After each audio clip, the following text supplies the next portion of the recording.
Well, good morning, everyone. Good afternoon, good evening, wherever you are in the world at this time. And welcome to another episode of the Buddhist Biohacker. And my name is Lisa Gunshore. I am your host. And it has been just an incredible journey of 2020. We kicked off this show in April. And in 4 months' time, we have gone from 10 subscribers to 1,400 this week. We have had incredible light workers. We have gone from being a podcast on Podbean to being on iTunes, Spotify. We're now on iHeartRadio. We're on iListen. We're on Alexa.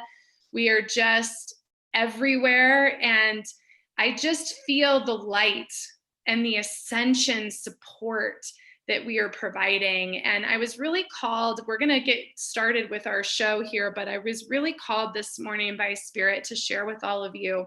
I've had so many calls this week from family, from clients, even conversations within my own household about this awakening and how intense it has become. It's intensifying, and the emotional energy and the challenges of isolation, of quarantine from the virus and all of these things. And I just want to remind all of us that we have this platform to bring that light, to give us the tools and the resources. That's why Spirit asked us to do this. And I've been watching my own shows for this reason. Like, it's all about connecting with each other, with this community, with the light energy, with the Shakti that's coming through. And so just don't forget that this is like our 55th or 56th episode. So there's like 50 hours of light for you to have the support that you need to be able to grow and ascend and not be in this awakening alone. So no one is alone. So I just want to make sure you guys know that. And for everybody who's joining in the live, welcome with us. You are not alone. We are all here together. You can absolutely use that chat box to share how you're feeling. I invite you to do that. I invite you to share if questions come up for Cairo today, like please ask them. We'd love to answer them for you. And I am so happy. I told Cairo before we came live, I needed his energy today. And so Cairo, welcome back. I'm so excited to have you on for this monthly feature. Thank you, Lisa. I'm so happy to be here with you, our monthly gathering. It's so nice to be part of this beautiful stage you create for this amazing heavenly whirlpool that everything is happening. And it's so beautiful to be part of it. And also, I think everybody who's with us today at this moment, sharing this special time. Oh, it's just so wonderful. And so I'm going to let you take it away and really share the topic, get into, what you want to share and teach today. And then for everybody, I'll be moderating the live chat. So if you guys have questions or comments, please share them. And I'm excited to hear what you have to share today. So take it away. Thank you, Lisa. Basically, what I'm sharing today, as with everything else I've been doing, is it reflects what I do in my practice. It reflects what I see, what I experience, and I find it very, very important, especially this time, to share some aspect. There will be some people who feel directly connected to what's happening. And today, last time we were talking about emotions, what you call simple emotions that you can acknowledge, honor, and release, right? And I've learned that from the very beginning of my practice, because sometimes it's very obvious. Sometimes you see the emotion right there, look at you. But sometimes it's disguised, well hidden behind the pain or like a migraine headache or something. In which case you kind of pull the thread until, that's where you are. Then once you acknowledge that emotion, once you acknowledge that energy, it goes away. It's like almost like breaking a spell. Message delivered, now move on. But today I'd like to share what I would call more complex mental states, such as depression, anxiety, and self-sabotage, which basically what I see most of the time, especially in these days, as you might guess. And I would like to start with depression. I'd like to start, but it's a bold statement saying there's no such thing as depression. I have an issue with labels, and I felt we're carrying labels enough, too many, that makes your neck bend and makes your body bend forward, which is already creating an imbalance. And I'm going to show you why.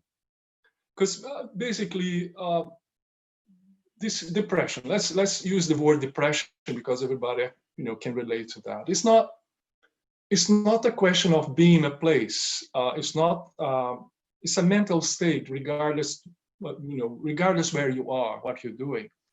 Quite often when I'm traveling, teaching seminars or attending a conference, and people, I can tell somebody's gonna ask me this or make this comment. What, depression in the Bahamas? Are you kidding? No such thing. They always laugh. But yes, yeah, it's possible. It's not, basically it's not your reality, although where you are, what you do can contribute. But it's the thing about your reaction, your perception of your reality that counts, right? It's a reaction to stress. Let me give an example. If you're facing stress, but you can envision a way out, that's not depression. This is challenge. This is a challenging situation. I can do something.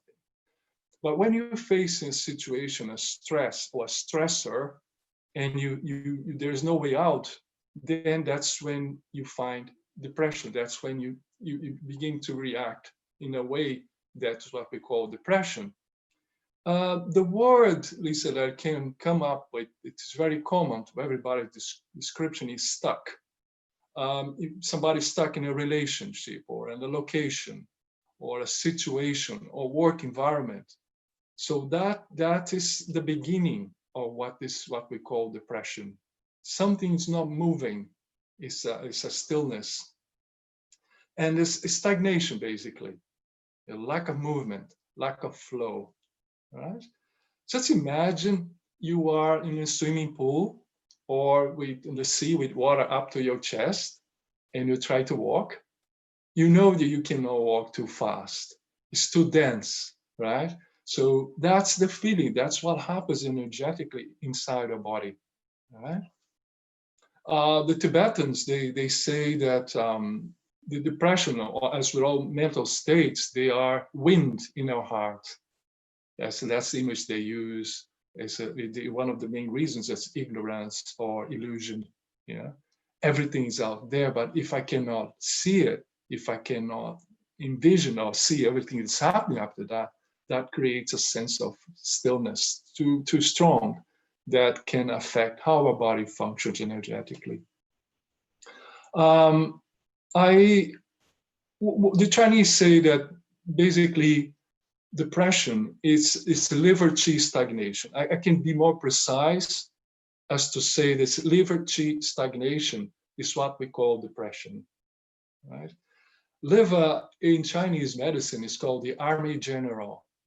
It's always acting, it's always moving, it's always planning, it's all, doing things and making sure that the blood flows, the energy flows, right?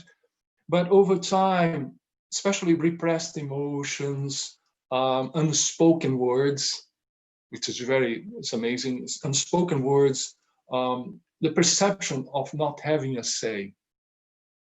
I lived in Japan for 4 years, and as everybody might guess, it was an amazing experience. It changed my life. But in Japan, it's not a good thing. It's not a good idea to express your emotions. You keep them inside. It's a virtue to keep them inside. There are only 3 categories that are allowed to do whatever they want. One, if you are 8 years old, up to 8 years old of age, you can do whatever you want.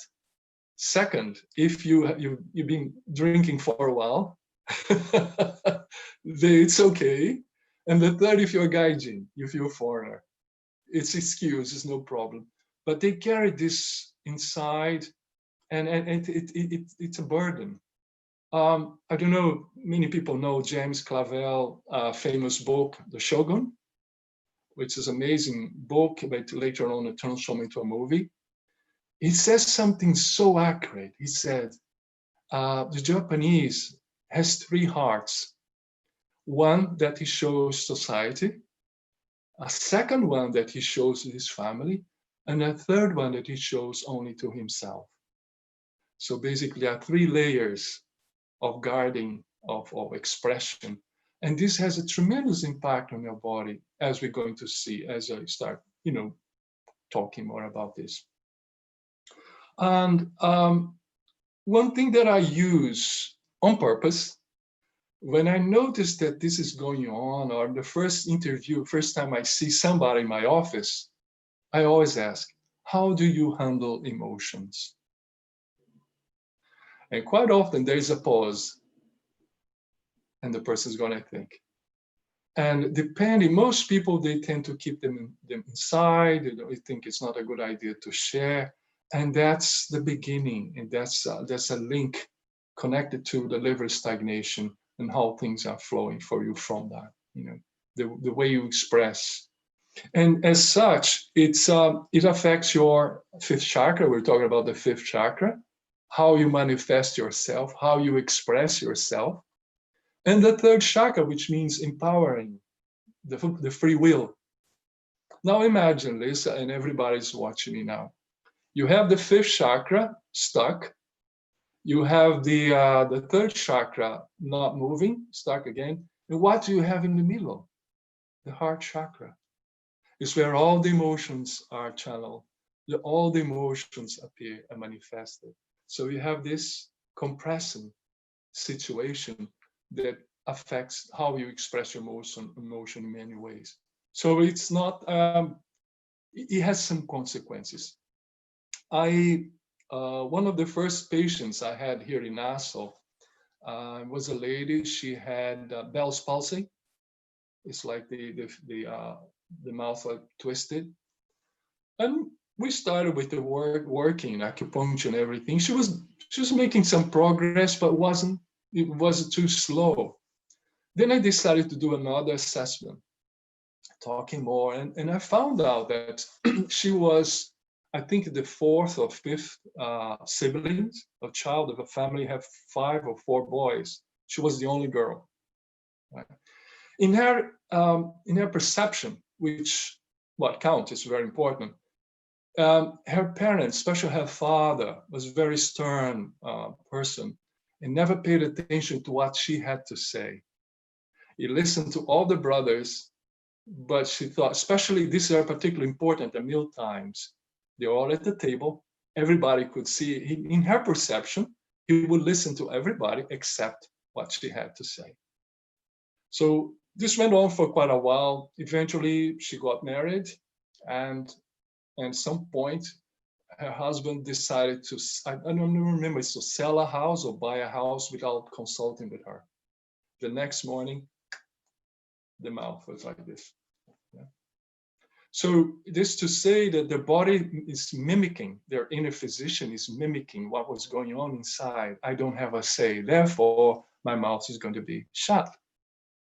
So this is kind of thing, this situation that it teaches me a lot of how to look for and what's going on, trying to understand what the inner physician is trying to say. So what I did was, at that time, I knew a little bit of hypnosis. I was studying hypnosis. And the treatment was that she would imagine herself at the table, visualize herself at the table, but nobody would speak. They could only hear. And she could have say whatever she wanted to say, whatever she wanted to keep inside, she was keeping inside all that time, especially in relation to her dad. And in the end, to say or to express how much she loved her father and all that. That's when we began to see progress. And slowly, her mouth was came back to normal. So it's very powerful. It's like when you address, when you catch the issue, it's like breaking spell. Yeah? So it's like your body pushed you. There's somebody pushing you to seek help, your inner physician, just to break that spell, just to release that handbrake to make your car move faster and better. You know what I mean? The other thing is, we consider this, I was saying that the word depression makes me uncomfortable because it comes from Latin, to press down. You know, depression means press down.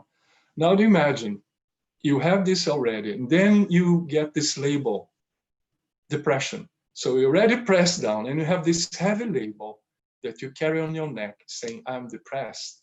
So this is, you know, this aggravates the situation. I had a case also,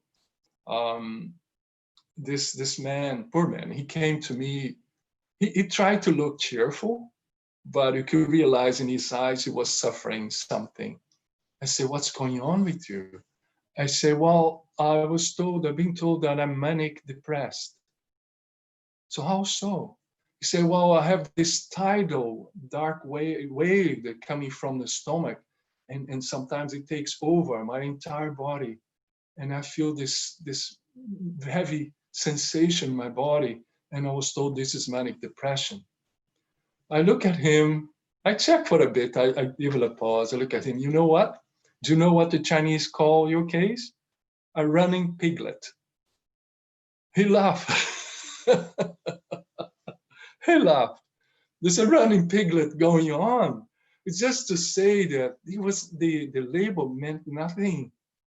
The situation was running piglet. It's nothing to do with manic depression, at least it was a good thing from the start. I got some smile, laugh out of it. Yeah, that's pretty amazing because because it is. I mean, I think what I'm trying to say is I'm listening to you and I'm thinking, gosh, it's amazing what we identify with. Yes. And that we choose it. And I'm curious about when you talk about the third chakra, and I think that is the space of our personal power. And if we're choosing to identify with all these things, like it's coming from that space, which I find really fascinating. So I'm curious, I'm sure you're going to dig into it today, but I'm just curious more to like what you've seen with that third chakra and how that's impacted by these identifications with what you're talking about, depression and that dis-ease. We have a couple comments. Somebody just said hello, and that explains a lot. So they're very much into it. And they also asked a question about long-term unacknowledged feelings. And I'm not sure what the context was because they're on a delay. So I'm not sure which part of that, but I wonder if you wanted to just address what unacknowledged feelings in the long term may do when it comes to that inner physician piece. So I just wanted to jump in with that. Absolutely. This is a very interesting question because it's behind many issues that I see, in different stages. Basically, all the emotions, regardless what it is, all the emotions, you name it, they want to be recognized. Mind you, as we discussed this before, we all have an inner physician. Right? You have one, I have one, everybody has one. And when she or he perceives that we're doing something that's not conducive to our health and well-being, is going to send us a message that it could be just a whisper, look at me, very low. And then we carry on ignoring this for a number of reasons, and this emotion is going to manifest in the ways that we have no way but to see, like in front of us. So it's going to increase strength and location. It could be a pain on a shoulder. It could be different parts of the body. But basically, it's just a messenger, just to deliver that message. So if you ignore that, if you repress that, you don't pay attention, you don't acknowledge that emotion, that is going to increase the volume and intensity. So until something happens, and we discussed this last time we spoke, when it gets to their knees, The knees are powerful. When I see a problem with the knee, a pain in the knee, or swelling, whatever that is, I know that the Indian physician is trying his best or her best to convey this message, this package, and the person is not listening. Because when something happens to our knees, we cannot move. There's no other way by acknowledging that, seek help. And by, back to what we said last time, the emotions, they are like rivers. They come and go, like a wind, shakes the trees and move on. That's what it's supposed to be. That's how we express our humanness. They're part of us. The problem is when they're stuck, we're not moving, it becomes almost like a second skin or a diver suit, and then it becomes so part of us, we don't know them anymore, we don't see them anymore until somebody said, oh, there's something going on. That's what you do. Then the moment I back to the question, the best thing to do is that to acknowledge that emotion, acknowledge, I hear you, I know, I hear you. That means message delivered. Okay, so, and the telephone keeps ringing until we answer. The moment we answer, there's no reason for the telephone to keep ringing. So basically, the idea is, even if you don't know what's going on, just imagine, use your imagination. Yes, I acknowledge, I have this message from my inner physician, I acknowledge, and move on. That's all it takes, as simple as it is. I love it. I've got, thank you guys for all your participation. It's pretty awesome. Here, I'm gonna fix our view here so they can see both of us while I share this. So one of our audience members says, I was unhappily married for 5 years and I'm divorced now, and all sorts of physical ailments that I'm having to heal. So this totally makes sense. She said, my son has anxiety and nausea in the morning, and sometimes it's so bad he'll throw up. And she said, what could cause this in a spiritual way? So that's a question from the audience. So yeah, it's a very, very interesting question, because this is the next step. We're going to address a little bit of depression in terms of solution, because I'm promising you, don't let me leave this without giving a solution with capital S for depression and anxiety, right? But let's address anxiety, because it's the next step. Basically, anxiety is energy out of control. It's like spinning, ascending. It's like, I can say, energy without anchor. So imagine a hot air balloon without the basket. Imagine like an umbrella without the handle. Right? The wind can take it away. There is nothing holding you back. And that's when I show my door. So we have all that. Imagine all because anxiety, never say, I feel my feet. Have you ever heard that? I'm so anxious that I feel my feet. It's not this thing, whatever. No, it's always up, up, up, up, the upper chakras, everything.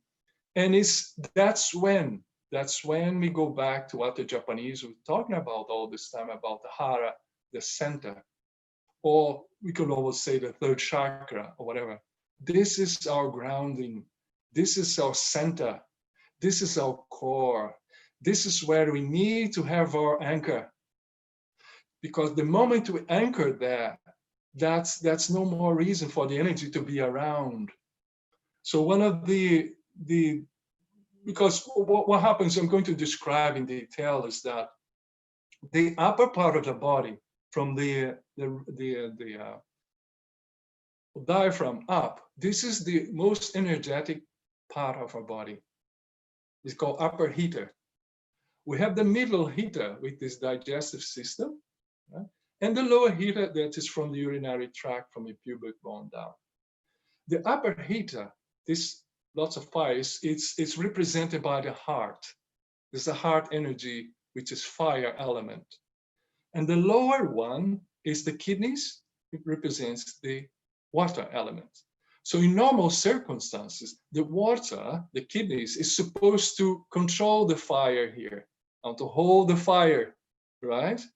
And the fire sometimes comes down to warm up the water here. So it creates a wonderful balance. And all of this going through what? The central stage, the middle way. Yeah? Third chakra is where our willpower is, the self-esteem, the idea of making things in life, the empowerment lies here. Yeah? And this is where it is important because everything has to go through here. I don't know if you can see, but there's so many meridians and points. It looks like it has a central position because it has a central, because it's meaningful to us. Why the navel? Why the hara? The navel represents the umbilical cord that we can connect to external world through our mothers. But once we're born, this umbilical cord becomes our connection to the universe. So it's no longer, it's expanded, but it's still very powerful. And that's when we should tap everything to our energy. That's when we anchor all our emotion there seem to be all over. And how do we do that? Well, there's so many ways that I shared last time, but I as long as people want to, one of the most powerful, there's so many, but call yourself back in. If you're not here, if you are here, you're here, you're here, you're here, you're not in your center, you're not in your core. So call yourself back in. Literally, call your name 7 times. Whatever you call, it's a nickname, whatever you can relate to, call yourself 7 times, and you're going to feel like a tingling sensation in your skin. That means I'm home. I am home. I'm back to my center. My energy is now anchored. Right? There are so many other things that I recommend we're talking about. In this case, when you're dealing with anxiety, it's not a good idea to interact verbally because the person has so much already in the head. It's much better to be a non-verbal. I always recommend something physical, either shiatsu. Shiatsu is a Japanese acupressure or pressure treatment. But the interesting thing is, shi means finger, atsu, pressure. Again, different form of pressure. But also rolfing, something, I wouldn't say painful, but strong, that takes your mind away from everything and grounds you to your body. You can even do something like get a heating pad or hot water bottle with hot water and put on your navel. Leave it there for 30 minutes. It's another form of grounding yourself. Bring yourself back to your center. Another thing, eat roots. Symbolically, anything that grows in the ground, roots you. Yeah, it's the best thing for you to do. Another thing that I love and I recommend is forest bathing that we're talking about. In Japanese called Shinri Yoku. It's just walking in the woods. It doesn't need to be a forest. It's just walk in the woods, interacting with the most powerful being in the vegetable kingdom, which are the trees. Just the color, just smell, as you said, Lisa, the aroma in the morning, the mist. I had a wonderful time in my first and only experience in San Francisco at the Sequoia, the redwoods. And it was fabulous. You see these magnificent beings, so much like being a cathedral. And I felt so insignificant. And it was this mist, this allowing me to be there. And it was the most powerful experience I remember having had in vegetable kingdom. So this is a wonderful thing to harmonize your anxiety, harmonize your emotions by interacting with steady, grounded beings, right? Yeah, I gotta bust in for a minute about the mist you're talking about in the water. I was just having a very interesting conversation with a colleague about water being such a conduit for spirit. So I just want to put like a star by what you were just talking about, because I feel like, doesn't it seem like there's something special about the water and what it can do for us? Absolutely, absolutely. For the same reason, I was telling you about, because nowadays, because of the anxiety, everything we experience and expose to everything's happening to the world, and most problems, most issues, we cannot do anything to fix it as we would. In that case, that takes it's a heavy toll on our kidneys. It's a heavy toll on the water element that keeps things, trying to cool things off, calm down the fire, but it's not enough sometimes. And being close to water, especially running water, this is wonderful because it nourishes the kidney element, it nourishes the water element, and by extension, it balances us. Somebody once said that 18 minutes in the sea or any water, it's enough to balance yourself.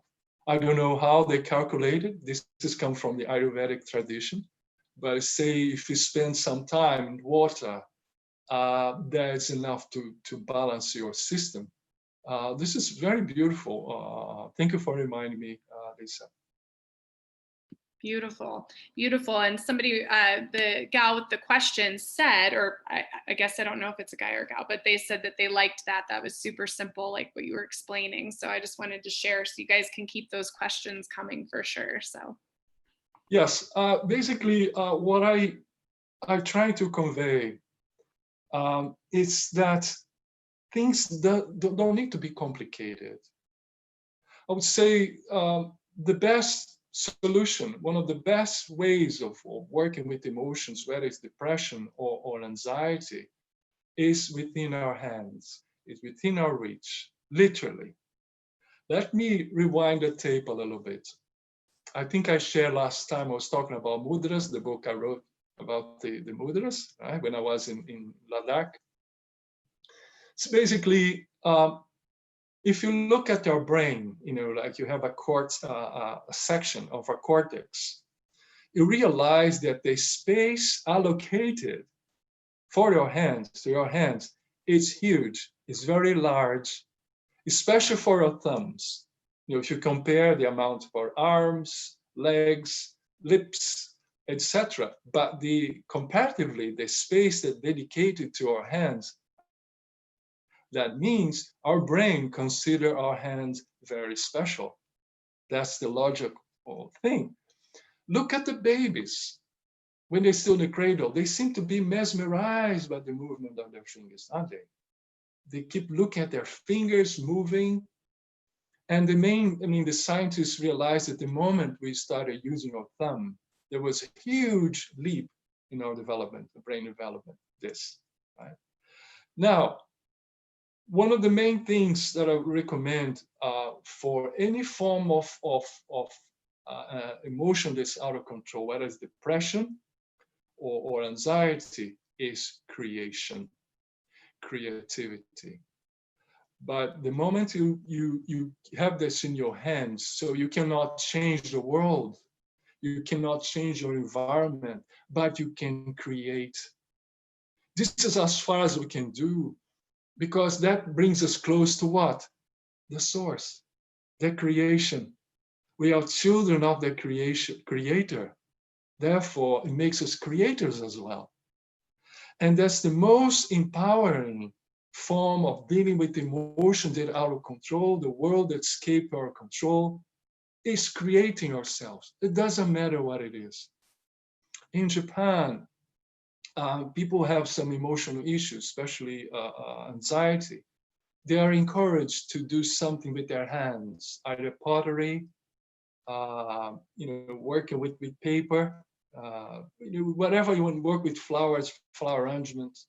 And so this means you creating something there was nothing before. And this is the most empowering feeling one can have, is to create. So even if you cannot do any, you can do very little about your surroundings, but you can create yourself, you can create your environment. And this alone is very empowering. It is very, very healing.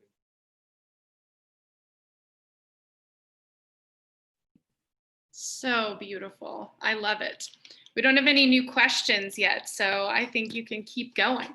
Okay, okay then. Another thing that I was going to say is that in many places, many situations, especially in the beginning, when I started my practice, I used to come across a situation where the person was doing well, the treatment was progressing, the person is doing well, better and better and better, until we felt as if we hit the wall, boom, and everything went back to square one, many times. And in those days, I used to question myself, oh, it must be something, a wrong diagnosis or a wrong treatment. There's something's not quite right. But this repeated many times, then I found out through my own experience and that it was nothing that I was doing. It was something inside the person was creating that. It's like we call self-sabotage. Yeah, it's not a conscious thing. It's not. It's basically some sort of trapped energy that doesn't, it stays inside you, and quite often it doesn't matter from the therapist point of view. It doesn't matter where it comes from, but quite often comes from the time when we're very young.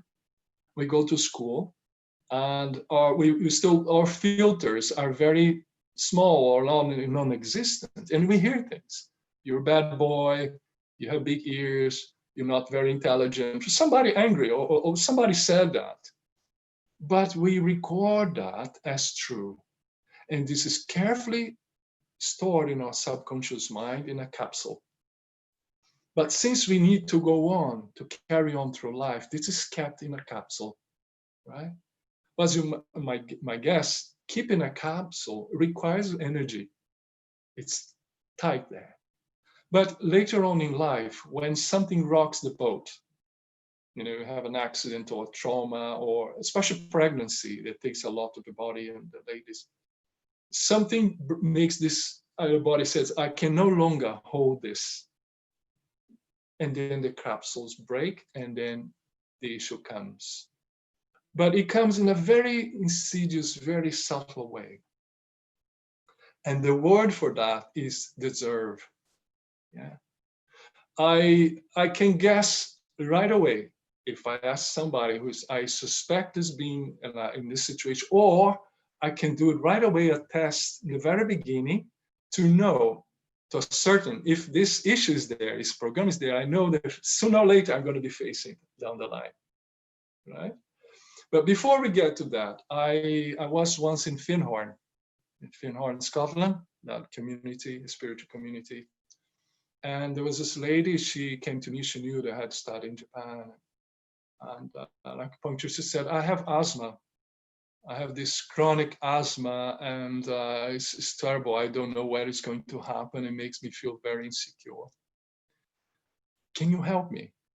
Oh yeah, I have a few needles here with me. I have my things, and I started treating her, and it was 1 week or something or more. I don't remember. And she was doing better. She was improving. No cough. She was, very happy herself. She could evaluate herself. But one day we were together, the group, and the telephone rang, and her daughter was on the phone and asked her, Mom, how are you? And that was it. She started coughing again. Coughing, nonstop. So, oh my goodness, what's going on?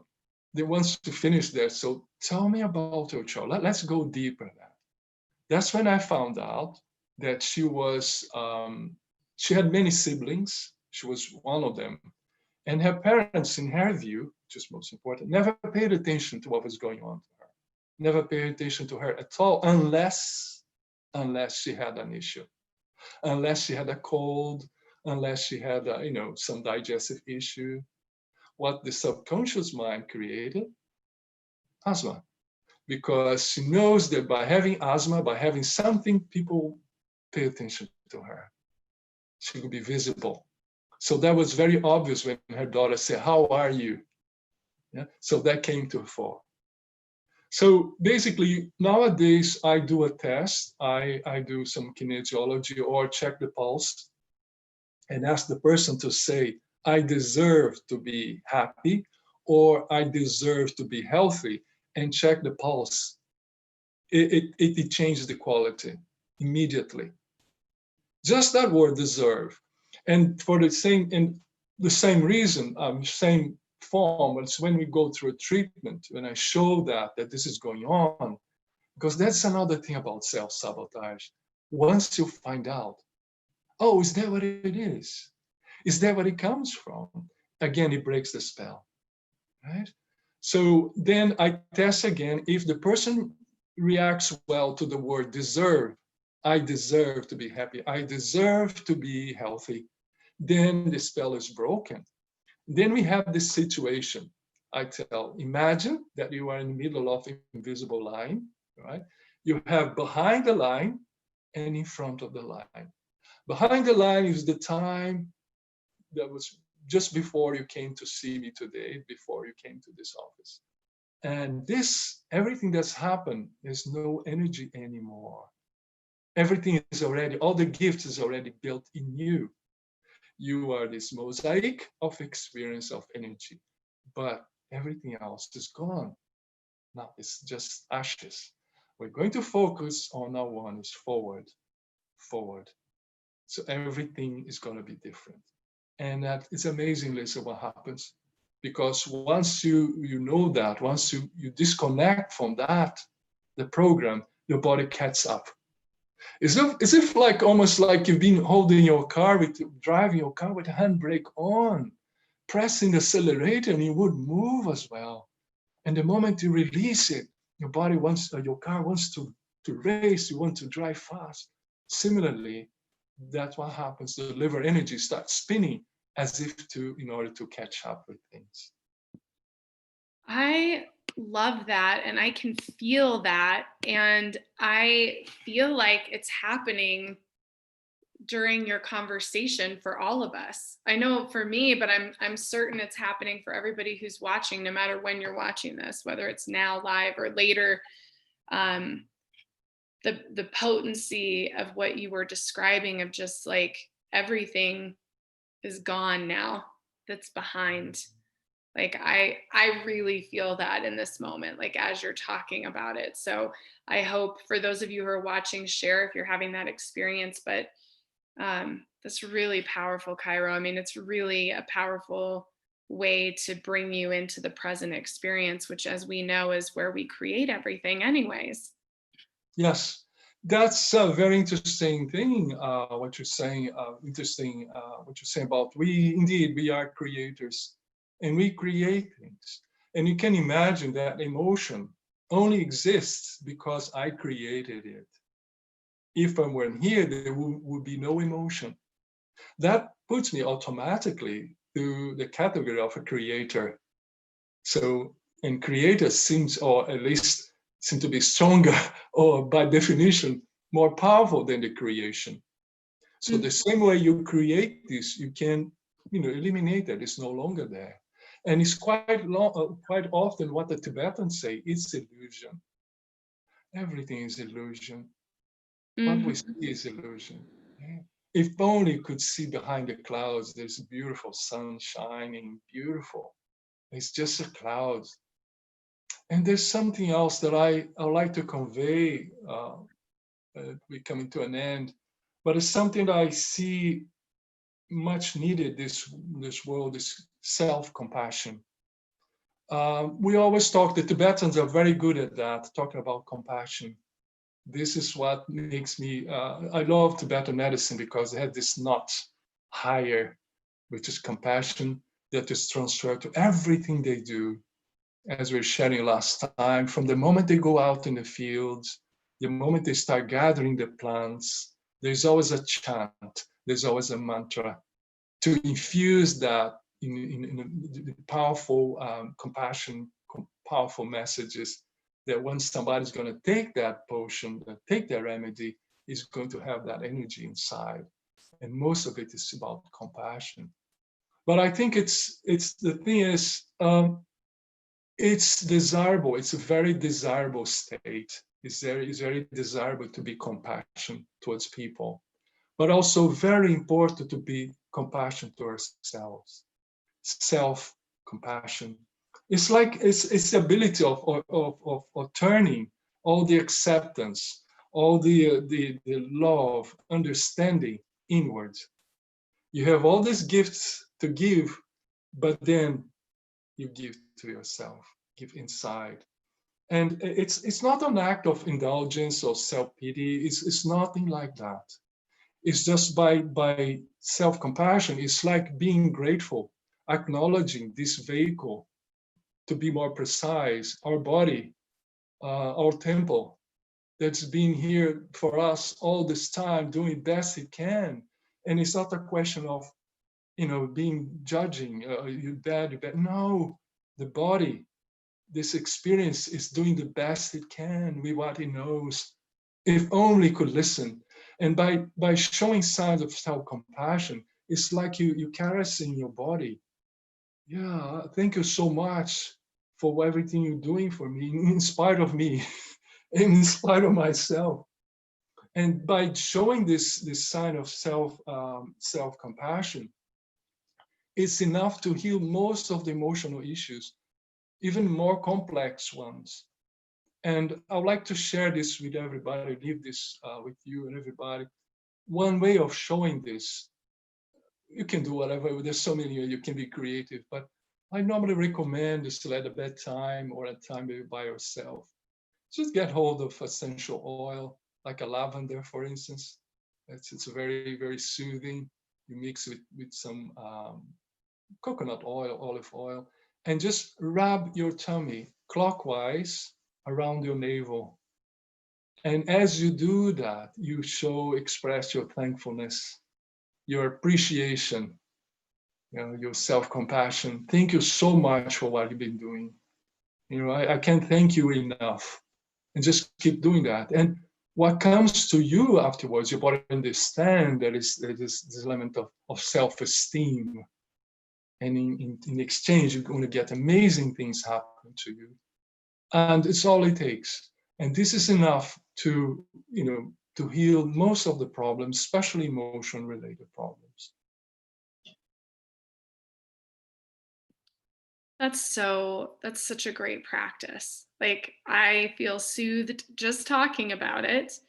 And we have a question here saying, would it be helpful to do EFT tapping if we don't have someone that we're working with? So I love what you just shared with the essential oils. So I think that's a good practice, but I don't know what your thoughts are on the tapping, or perhaps another practice if they can't work with somebody, what they can do.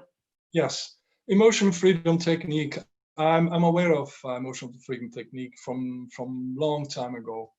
When I first came to the Bahamas, it was already out there. And when I found out about EFT, I realized I could relate to it because I was already doing that without knowing. I had no idea, because sometimes when somebody had a problem or issue with acupuncture, I would just touch points. And especially we call celestial points, or the points that we involve with emotions and everything. I used to touch them. But when I found out about EFT, wow, that makes sense. But what I can say, I don't use it very frequently because there's so many things. Sometimes I do, sometimes I don't. But more important than the actual points that you're doing the right thing, to me, is the intention, the power behind what you do. And this applies to mantras, this applies to prayer, this applies to tapping, whatever is the intention. Why are you doing what you're doing? Why are you doing? What's the purpose? And that powerful energy with this intention is going to create miracles. In answering the question, yes, EFT is a very good therapy. Oh gosh, and they said awesome, thank you. And really, Cairo, I mean, I just feel like your teaching and this time together is like this cool drink of water for me. I just so appreciate you being on here and sharing your gifts and your teachings and your light. Like, I can't tell you enough how healing it is. Truly, it's healing. And I think the other thing that, I love is everything that you share every time is like this, but the practices that you're teaching and talking about today, continue to point us back to ourselves, giving our own power back to heal ourselves, physician, heal thyself. And I think it's so powerful. And, having healing support is very important. But also understanding that we have that power too is really important as well. And I know we have just a few minutes left, and I want to give you space to share how folks can connect with you and what's accessible to them from you. You have your book and different things. So I just wanted to give you some space to really share that so that everybody who's listening knows how to find you. We'll put it in the show notes too, guys, but just so that you can share. Thank you so much for your words, Lisa. I'm very happy. It's the most rewarding feelings to know that you're helping somebody in some way, right? Even if it's just a smile. I had a very interesting, I think the day before yesterday, I believe. This comes from you expected the least. I was going to my office, my clinic, and because I could not park closer to my office, I parked far away, and I started walking. And this young man, he's in charge of the security. He always driving his car around. I always say hello. I always, whatever I can, I always say hello, even if I don't know very well. He stopped in front of me like this and looked at me enigmatically and said, "What is the secret?" And I look at him, I was confused. Secret? He repeat, "What is the secret?" I didn't explain the secret. He said, "Well, because you're always smiling, you're always saying hello, and you have no idea how much that helps me. Even when I'm down, I won the day. I mean, it was so, I had no idea." And that's another lesson that I learned, is that even if you don't think much about what you do, what you say, it's so powerful, because it's not given to us to understand how much we can reach people, how much by just being yourself, you can radiate some energy that is coming through you. You're just a vehicle. So this is one of the things I'd like to share with you and everybody. Yeah, I have my office here in the Bahamas, and my email is Cairo, like the capital of Egypt, P as in Paul, Rocha, R-O-C-H-A, Cairo P Rocha @gmail.com. This is the best way to reach me. And of late, I've been offering also consultations online. Whenever it's just a question of making an appointment, we can do that. But basically, understanding that if you are, as you said, if you can relate to everything I said, it applies to everybody, including to myself. If we relate to everything somebody's telling you, that's because you have the receptors already. You have that knowledge within you, just waiting for the right connection to appear. Right? But yeah, Lisa, all I can say is that thank you so much for the opportunity. Thank you so much for allowing me to share this experience. It makes me feel really good. And I hope to have everybody liked and have more opportunities like this. Yeah, thank you, Cairo, so much. I mean, it's just a pleasure having you on every month. And Cairo is going to be part of our Global Awakening in November. And we'll be having an announcement about that very soon. And it's just a treat, absolutely. And Cairo does have his own playlist on our channel. So you can find his name in the playlist section of the channel and watch his recent presentations from our global healing summits and also from Buddhist Biohacker. And I highly encourage it because there's so much great information. And Cairo, everybody's sending you hearts and thank yous and saying how amazing this was. And it really, really is. It just made my whole day brighter. So thank you so much, Cairo. Thank you to everybody who's been watching and listening. So much love. I hope everybody has a great weekend. This is our last live before the weekend, and we'll see you back here on Tuesday, I think. So, mwah. Thank you, Cairo. Thank you, everyone. Bye-bye. Thank you. Bye.